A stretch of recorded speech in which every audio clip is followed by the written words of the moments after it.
Now that we've seen how we can use objects in practice and how we can work with libraries and how we can save new versions, let's look at an example that you can try. So start off with this spreadsheet. Now don't try to enter this character by character. Just look at the video description and go directly to the link. You can get a link to the spreadsheet and a link to this presentation in the video. Once you get there, make a copy. So go to File, make a copy, and what you'll notice is that as soon as you do that, everything's going to be broken. Your functions are going to be broken because now you have all of the code, but your links aren't set up properly, so that the project library that is being referenced isn't the same. So you have to fix that. You can fix it pretty easily. Just go into the script editor and open the car project.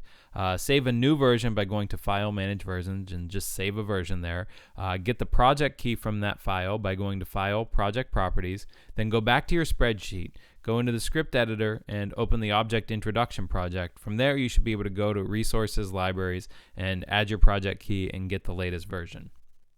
So once you've got it working, you might need to actually refresh the spreadsheet, or you might need to just edit one of the places where you're calling the functions and just hit enter again, just so that it refreshes and calls out to the code again.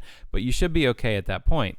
Once you've done that, add a new method to the car project. So call this method move backwards.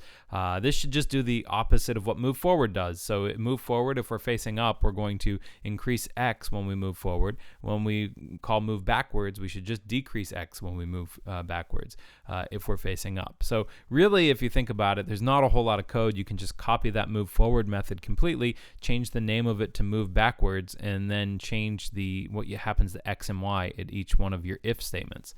Once you've done that, publish a new version of your library. You can call the version whatever you like. You can add whatever comment you want when you save that. But go ahead and publish a new version of your library. Then update the version in your Object Introduction project. So once you've done that, go back to Object Introduction and make sure that you update the version. When you do that, change the get position function so that it handles the instruction backwards. So if you were to add backwards to your spreadsheet a couple of times, you should see that, if you were to do nothing else and not change your function calls and just add backwards just the way it is here, backwards, backwards, right, backwards, left, forward, right, backwards, backwards, backwards, backwards, what you should see is your car is at coordinate -5, -1, and it's facing right.